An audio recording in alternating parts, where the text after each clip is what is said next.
Bonjour à tous, vous êtes sur Radio J, vous avez fait le bon choix, nous sommes ensemble jusqu'à 16h30. Je suis Philippe Sinclair. Je suis Hélène Schumann. Et dans un instant, l'information.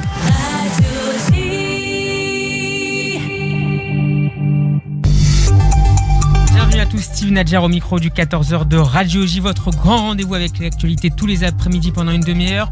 Tout de suite, on fait le point sur les dernières nouvelles avec le journal. Gabriel Attal, bonjour. Bonjour Steve. On ouvre ce journal avec le procès des attentats de janvier 2015 de Charlie Hebdo et de l'hypercachère de Vincennes. Il se poursuit aujourd'hui.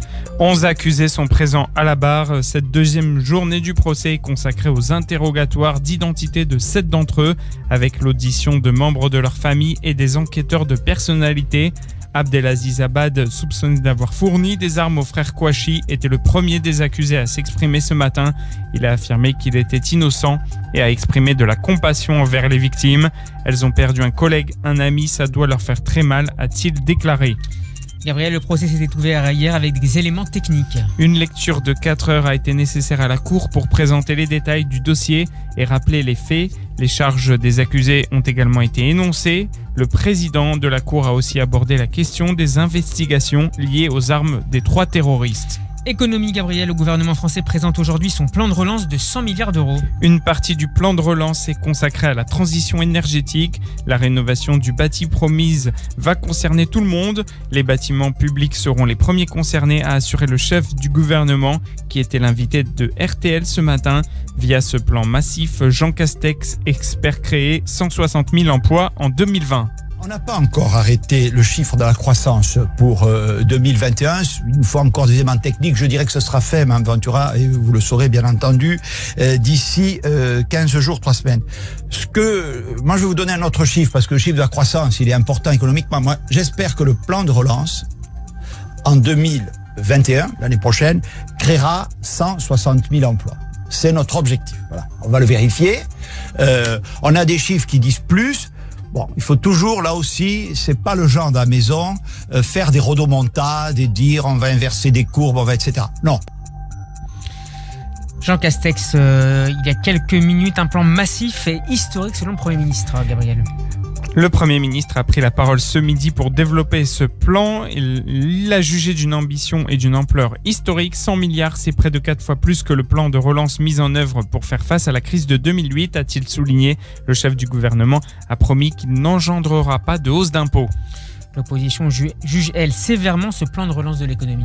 Le patron des Républicains, Christian Jacob, a également jugé que le plan de relance du gouvernement arrive tard. Il s'inquiète aussi du financement de ce plan. Le chef du groupe Les Républicains à l'Assemblée nationale se demande si la relance n'est pas une bombe à retardement sur le plan économique, social, parce qu'on s'endette comme des fous.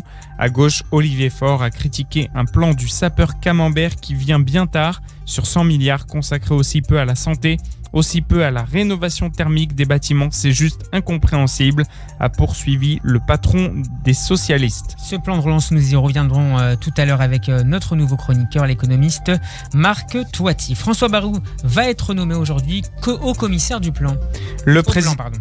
Le président du MoDem devra présenter des options cohérentes sur des sujets essentiels. Sans détailler l'application de sa mission, François Bayrou a évoqué la démographie de la France qui baisse beaucoup à certains égards. L'entourage d'Emmanuel Macron a évoqué son rôle autour de 5 aspects: économique, social, environnemental, territorial et culturel.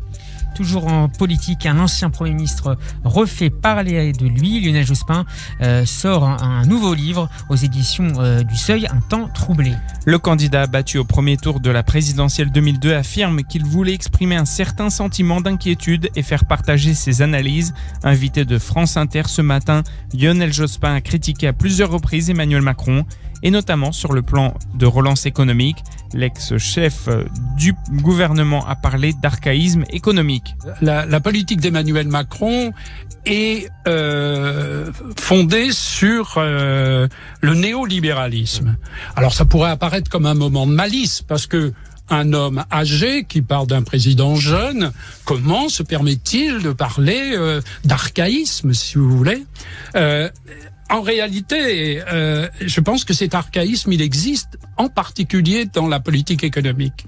Ce néolibéralisme, en fait, termine une phase de 40 ans ouverte par Thatcher et Reagan dans les années 80, de dérégulation mondiale, de montée des inégalités, de domination des milieux économiques, d'oubli de la politique sociale.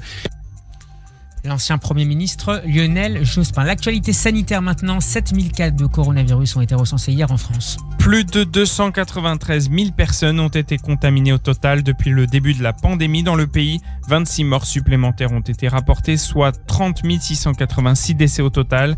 39 nouveaux foyers de contamination sont enregistrés et 59 départements sont en situation de vulnérabilité modérée ou élevée. La Covid-19 maintenant en Israël, plus de 3000 nouveaux cas ont été rapportés dans le pays. C'est un record, Gabriel. 3150 cas supplémentaires ont été enregistrés exactement par le ministère de la Santé israélien. L'État hébreu compte près de 24 000 cas actifs. Parmi eux, 426 patients sont dans un état grave et 124 sous assistance respiratoire. 976 personnes ont perdu la vie depuis le début de la pandémie dans le pays.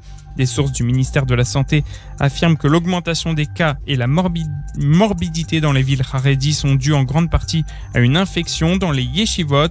Et le cabinet coronavirus se réunit actuellement pour discuter de nouvelles restrictions. La liste des zones dites rouges pourrait être étendue. Elle comprendrait 31 villes et communautés ainsi que 12 quartiers de Jérusalem, tous à prédominance arabe à l'exception du quartier juif de la vieille ville. Politique avec le député du parti Yesh Atid Ofer Sheila qui appelle à la tenue des primaires. Il a noté que le parti s'était initialement engagé à organiser des primaires à la direction avant les élections de la 21e Knesset en avril 2019. Le chef de l'opposition Yair Lapid a accepté la demande d'Ofer Sheila. Il a cependant refusé qu'elles se tiennent immédiatement, ces primaires, avant les prochaines élections législatives qui pourraient avoir lieu en mars prochain. Yair Lapid s'est justifié ce matin à la radio militaire. Si nous passons par un processus, cela doit être fait de manière organisée et structurée. Un mot de défense maintenant, Gabriel. 16 combattants pro-iraniens auraient été tués dans des frappes attribuées à Israël en Syrie la nuit dernière. 7 d'entre eux auraient été tués à l'extérieur de la ville de Mayadin. Les 9 autres auraient été tués au sud de la ville d'Al-Boukamal à la frontière irakienne. Les missiles ont été lancés dans la province de Homs. L'armée syrienne a affirmé que des avions israéliens avaient tiré des missiles sur la base aérienne T4 située dans la région. Et puis une délégation du Hamas se trouve actuellement au Liban pour rencontrer des dirigeants du djihad islamique. Le chef du groupe terroriste palestinien Ismaël Haniyeh a rencontré Ziad al-Nakhala, secrétaire général du djihad islamique palestinien à Beyrouth. Il est actuellement en tournée dans la région après avoir été reçu par le président turc Recep Tayyip Erdogan. Haniyeh et Al-Nakhala ont discuté du développement de la coopération et de la coordination entre les deux mouvements, de l'accord de paix du président américain Donald Trump également, mais aussi de la normalisation des relations diplomatiques entre Israël et les Émirats arabes unis, et aussi du blocus imposé à la bande de Gaza. La délégation du Hamas aurait aussi rencontré des dirigeants du Hezbollah libanais. Sécurité toujours, Tsahal a déjoué hier soir une tentative d'infiltration d'un Palestinien à la frontière avec Israël. L'homme était armé d'un engin explosif. Il a été repéré près du kibbutz d'En Ashlosha par une patrouille et appréhendé avant de pouvoir mener une attaque. L'armée israélienne interroge le suspect et une équipe examine la bombe artisanale. Une bonne nouvelle scientifique maintenant, Israël et l'Italie ont lancé hier un nanosatellite Dido 3. L'engin est fabriqué par la société pharmaceutique israélienne Space Pharma. Ce projet spécial, une collaboration entre l'agence spatiale israélienne du ministère de la Science et de la Technologie et l'agence spatiale italienne ainsi que le développement de Space Pharma, comporte un petit laboratoire dans lequel 4 expériences scientifiques médicales pour tester la résistance aux médicaments seront menées dans des conditions de microgravité. Le nanosatellite Dido 3 a émis ses premiers signaux ce matin.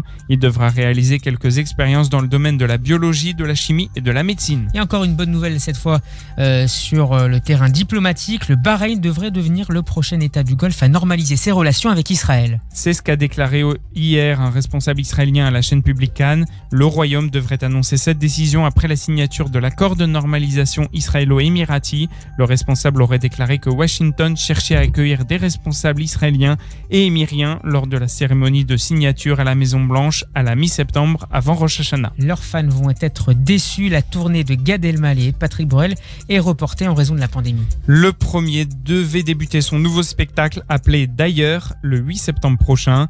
La production n'a pas avancé de date de report. Elle promet un nouveau rendez-vous lorsqu'un protocole précis assurera la sécurité des spectateurs et des équipes à 100%. Pour le second, Patrick Bruel, comme beaucoup d'autres chanteurs, il a dû annuler ses concerts prévus. La tournée reprendra finalement le 15 septembre et s'achèvera le 15 octobre.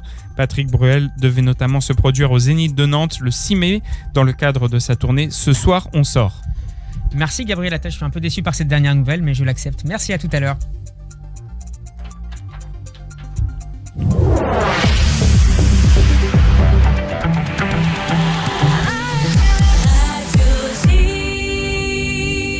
« 14h10, on part tout de suite en Israël où nous attend notre correspondante permanente. Bonjour Pascal Zonshine. Bonjour Steve Nadia. On vous retrouve désormais tous les jours aux alentours de 14h10 pour votre direct de Jérusalem. Cet après-midi, nous revenons ensemble sur la situation sanitaire en Israël. Plus de 3000 nouvelles contaminations à la Covid-19 ont été enregistrées hier dans le pays. Le cabinet Corona se réunit ce midi. Pascal, qu'est-ce qu'on peut attendre de cette réunion ?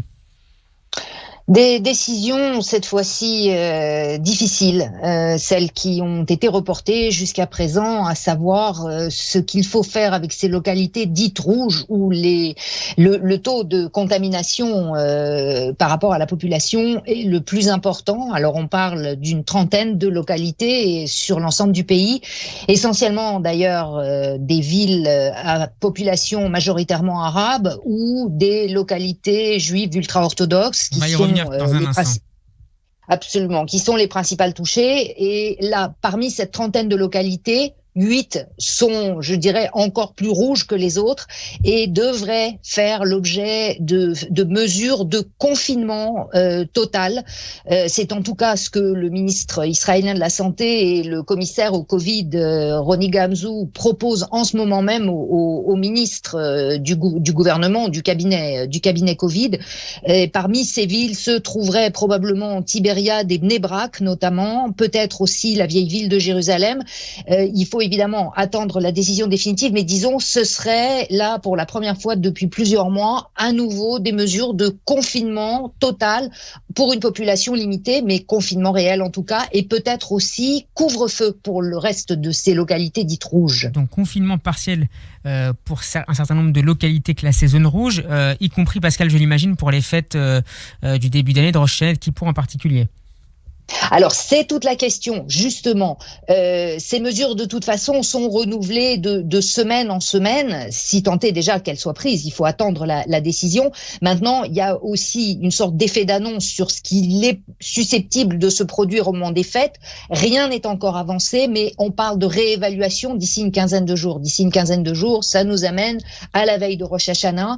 Et les indicateurs, pour l'instant, si la tendance ne change pas, le confinement généralisé devient une option de plus en plus réaliste. D'ailleurs, c'est ce que le ministre de la Santé a dit. Les mesures qui pourraient être prises aujourd'hui seront dans tous les cas, la dernière étape avant un reconfinement généralisé.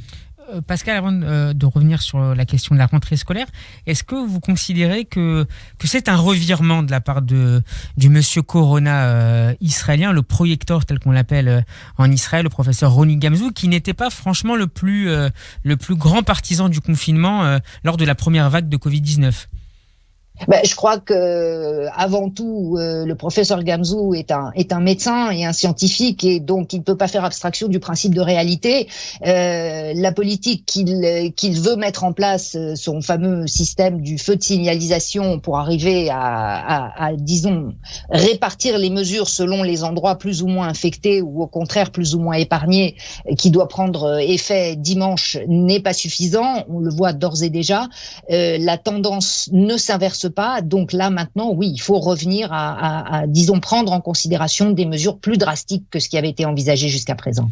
Pascal, ce nouveau pic de contamination intervient dans le contexte de rentrée scolaire. Les divergences sont de plus en plus nettes entre donc le monsieur Corona israélien, le professeur Roni Gamzou, et le ministre de l'Éducation Yoav Gallant. Sur quoi portent précisément leurs différends ?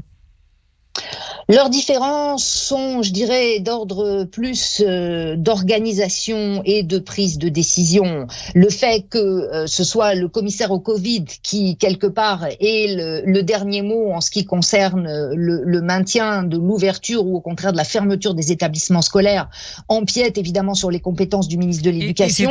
Pardon Pascal, c'était une question qui avait justement été longuement débattue avant la nomination de Ronnie Gamzou. Longuement débattu. Finalement, le sujet avait été un peu mis de côté en disant on verra en marchant. Alors on y est maintenant. Le problème n'est pas réglé. On a vu aussi les quelques couacs qui se sont produits le jour de la rentrée. Il y a évidemment aussi des considérations politiques. Il ne faut pas oublier que si le professeur Gamzou est un professionnel, les ministres sont des politiques qui ont eux aussi à rendre des comptes à leurs électeurs, ou en tout cas aussi à prendre en considération l'équilibre précaire de la coalition gouvernementale. Les enseignants ont reporté en début de semaine leur grève. Est-ce que cette rentrée scolaire est clairement un sujet majeur de préoccupation pour l'opinion publique israélienne et évidemment en particulier pour les parents ?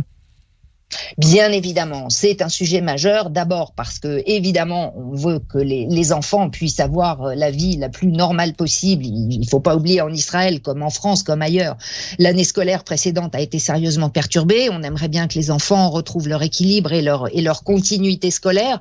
Il y a aussi tout le point d'interrogation des parents en ce qui concerne effectivement ce qu'il faut faire si les établissements sont fermés, que les élèves se retrouvent à la maison. Or, il y a déjà de toute façon une partie de l'enseignement qui sera dispensée à distance.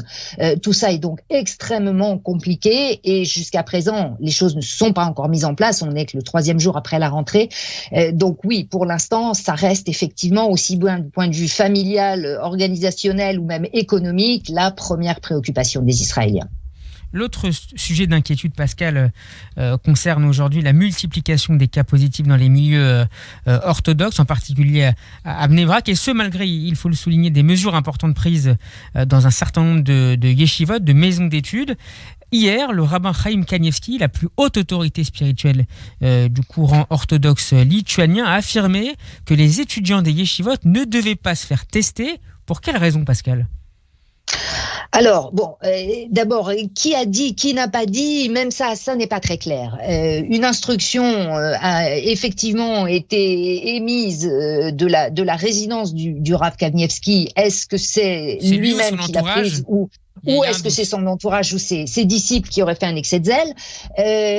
D'autre part, oui, alors effectivement, ne pas tester les élèves des collèges d'études talmudiques de façon à ne pas remonter les statistiques et à entraîner leur zone de résidence dans un confinement qui ferait que ces élèves ne pourraient plus étudier, c'était évidemment, du point de vue des ultra-orthodoxes, la première préoccupation, le maintien, quoi qu'il arrive et quelles que soient les circonstances extérieures, la poursuite de l'étude, c'est la préoccupation majeure. Il y a évidemment des considérations sanitaires qui entrent en jeu et il faut quand même le dire, la plupart des communautés aujourd'hui ont compris la gravité de la situation et prennent en compte aussi les directives émanant des autorités publiques. De capsules notamment dans les maisons d'études.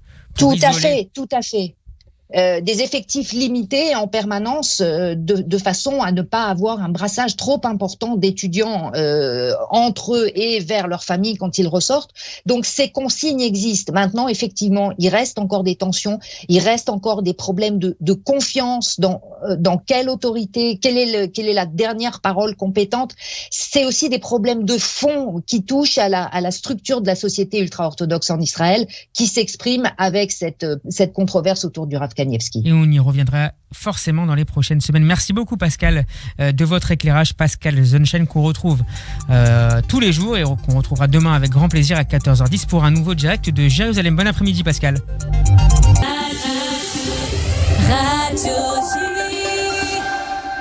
Merci de nous rejoindre pour la deuxième partie du 14h de Radio J. Steve Nadjer au micro. Il est 14h20, l'heure de l'info en plus, le regard de nos experts. Et aujourd'hui, nous retrouvons avec plaisir l'économiste Marc Toiti. Marc, bonjour. Bonjour Steve. C'est une joie de vous écouter désormais chaque semaine sur Radio J pour nous livrer vos analyses sur l'actualité économique. Vous publiez cette semaine un nouvel essai percutant, Reset, vers une réinitialisation mondiale. Marc Toiti, le Premier ministre Jean Castex a dévoilé cet après-midi un plan de relance de 100 milliards d'euros sur 2 ans. Est-ce que cette initiative vous semble aller dans le bon sens ? Ah oui, ça fait tout à fait dans le bon sens. Effectivement, on a besoin aujourd'hui, je dirais, de sauver les meubles entre guillemets. Mais c'est le problème, c'est que ça va pas tellement plus loin. C'est-à-dire que je vous donne un chiffre très simple. Hein, l'ensemble de ces 100 milliards, donc sur 2 ans, ça représente à peu près 4% du PIB français, de l'économie française. Donc ça veut dire 2 points par an, c'est pas énorme. Alors qu'au premier semestre 2020, le PIB français, la richesse française a baissé de 19%. Donc c'est bien pour prendre conscience que c'est bien sûr, c'est mieux que rien. Mais c'est pas assez. On est loin, malheureusement, de pouvoir générer une croissance très forte. Et puis surtout, moi, ce qui me déplaît un petit peu, alors j'ai dit à Bruno Le Maire en début de semaine, puisque vous avez convoqué justement pour nous présenter en avant-première le plan, c'est qu'effectivement, le drame, c'est qu'il manque d'une vision stratégique. C'est-à-dire qu'effectivement, on va colmater les brèches, très bien, 30 milliards ici, 5 milliards ici, etc. Bref, mais à la fin, le problème, c'est qu'on a besoin, justement, pour avoir une vraie relance, d'avoir une dynamique, notamment sur l'investissement, sur l'innovation. Et là, évidemment, on reste un petit peu sur notre fin. C'est la clé, Marc Toiti. La clé, c'est l'innovation et l'investissement sur l'innovation de demain. La clé, il faut bien comprendre que clairement, c'est justement générer une croissance plus forte. Parce qu'il ne faut pas oublier que ces 100 milliards d'euros, ils ne tombent pas du ciel. Hein. Il y a 40 milliards qui viennent de l'Europe, et puis il y a les autres 60 milliards qui viennent de la dette publique. Et je vous rappelle que cette année, on va atteindre un niveau de dette publique dramatique. On va à peu près 125% de notre économie. C'est du jamais vu, évidemment. Et donc tout ça, il faudra le payer. Hein. Ne croyons pas que ça va disparaître avec le temps. Il faudra forcément le payer, que ce soit avec une hausse des impôts dans quelques années, ou peut-être même pire.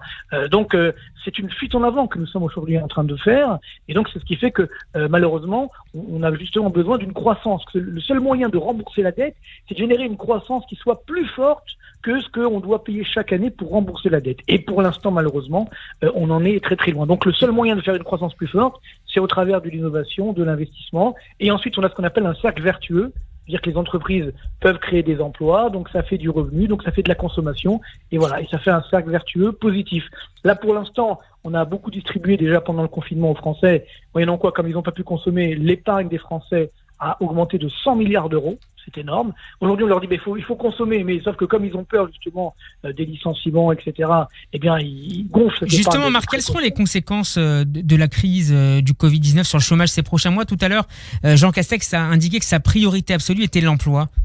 Oui, bien sûr. Malheureusement, bon, alors pour l'instant, ça se voit pas trop parce qu'il y avait les processus de chômage partiel, je dirais partiel. Donc, on a un petit peu masqué la réalité, mais malheureusement, c'est en train d'arriver. Dès qu'on va limiter les aides, eh bien, les entreprises malheureusement vont disparaître. Il y a eu également les prêts garantis par l'État aux entreprises. Beaucoup en ont profité alors que elles n'avaient pas forcément besoin, ou alors elles devaient malheureusement disparaître. C'est ce qui va se produire à cette rentrée. Donc, ça fait quand même un taux de chômage qui peut monter à 10, 12, peut-être même 15% dans les prochains trimestres. Donc c'est assez énorme. Alors que fait le gouvernement? Là aussi on est un petit peu déçu parce que ce qui a été annoncé donc aujourd'hui, c'est qu'on va créer ce qu'on appelle des emplois jeunes. Vous vous souvenez? C'est-à-dire que c'est des emplois aidés. Ça fait des décennies qu'on fait ça. Alors c'est vrai que là aussi on masque la réalité. Donc les jeunes ne sont pas au chômage, mais ils ont des aides. Donc évidemment c'est mieux que rien. Hein. Encore une fois, en France on a une chance incroyable, c'est d'avoir un État très généreux, d'avoir énormément de dépenses sociales, qui est malheureusement loin d'être le cas dans la plupart des pays du monde. Donc, ce qui fait que, bien sûr, on en profite. Mais les principales victimes de cette période de crise, Marc, sont les jeunes qui auront du mal à entrer sur le marché de l'emploi, sans aide de l'État. Exactement. C'est-à-dire que là, cette année, à la rentrée, là, ouais, ça commence.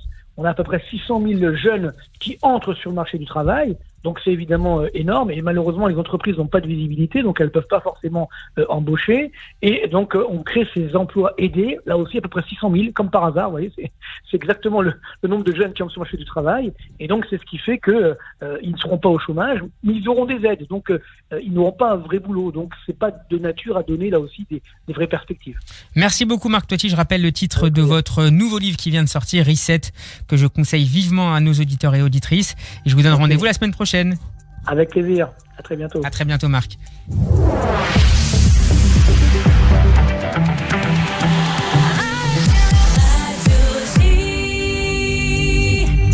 La normalisation des relations entre Israël et les Émirats arabes unis a des conséquences dans de nombreux domaines. L'organisation sioniste mondiale va envoyer ses premiers émissaires à Dubaï. C'est votre histoire du jour, Gabriel. Ils seront les premiers émissaires juifs à servir dans un pays arabe. Les pionniers choisis pour cette mission sans précédent sont Yaakov et Zolti Eisenstein. Ils établiront et dirigeront un jardin d'enfants juifs à Dubaï où ils enseigneront à la communauté locale l'héritage du peuple juif et de l'État d'Israël. On notera aussi la création d'un Ulpan, un centre d'apprentissage de l'hébreu, et également l'organisation d'événements pour les fêtes juives et les fêtes traditionnelles. Il s'agit d'un jalon important dans l'histoire du mouvement sioniste à travers toutes ces années d'existence. Nous continuerons d'opérer de toutes les manières pour renforcer le lien entre l'État d'Israël et les communautés juives de la diaspora et pour renforcer l'identité juive de notre peuple à travers le monde, y compris de minuscules communautés dispersées. C'est ce qu'a déclaré le président de l'organisation sioniste mondiale, Avraham Duvdevani. L'annonce par cette organisation marque une nouvelle phase dans l'approfondissement des relations entre Israël et les Émirats, car elle relie formellement des communautés juives qui avaient pour la plupart été déconnectées auparavant. Dans les semaines à venir, l'Anti-Defamation League et le Conseil juif des Émirats lanceront des groupes de recherche qui se concentreront sur la recherche de moyens d'aider la communauté juive des Émirats dans le but final de surveiller l'extrémisme dans la région et d'aider à démanteler les stéréotypes néfastes sur les Juifs, les Israéliens, les Américains, les musulmans et les chrétiens. Merci Gabriel Attal. 14h27, Steve Nadjar pour vous accompagner jusqu'à 14h30. On ouvre maintenant la page Histoire de cette édition avec la rubrique Un jour dans l'histoire. Retour aujourd'hui en 2011. L'été social a été chaud en Israël. Les Israéliens se mobilisent contre le coût de la vie, notamment pour les produits de première nécessité comme le lait ou encore les yaourts. Ce samedi soir du début du mois de septembre, ils sont 400 000 à déferler dans le centre de Tel Aviv et dans une quinzaine de villes du pays. Nous sommes le 3 septembre 2011.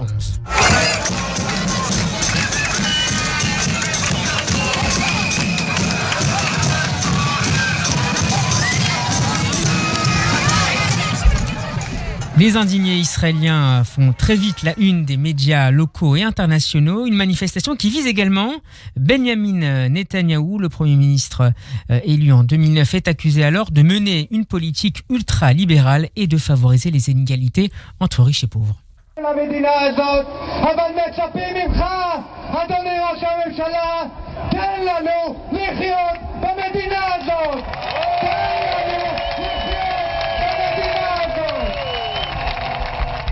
Monsieur le Premier ministre, permettez-nous de vivre dans ce pays, le cri d'un des manifestants ce 3 septembre 2011. On va terminer cette demi-heure en musique avec le coup de cœur du 14h. Vous n'avez pas pu vous rendre cet été en Israël, mais leur son est néanmoins peut-être déjà parvenu à vos oreilles. Le duo Static Benel cartonne avec son nouveau titre Koubiyot, les dés, ou ici précisément les glaçons. Un duo qui s'associe cette fois à l'artiste Anazak. On sent d'ici l'odeur du sable et de la plage. Qu'est-ce que vous en pensez, Philippe, Hélène ? Ah, mais moi j'adore, franchement j'adore, mais je voudrais rebondir, je ne sais pas si j'ai le temps, sur les indignés. Moi j'étais en Israël quand c'est arrivé, je me souviens très bien sur le Sderot, tous les Sderot de Tel Aviv, notamment celui de Rothschild qui est très chic. Il y avait tous les indignés avec les tentes et on passait et on était de tout cœur avec eux, mais qu'est-ce qu'ils sont devenus aujourd'hui ? C'est une bonne question et ce sera peut-être le sujet d'une prochaine édition. Merci de votre fidélité. Je vous donne rendez-vous demain, même heure, même endroit pour une nouvelle édition du 14h de Radio J. À demain, portez-vous bien.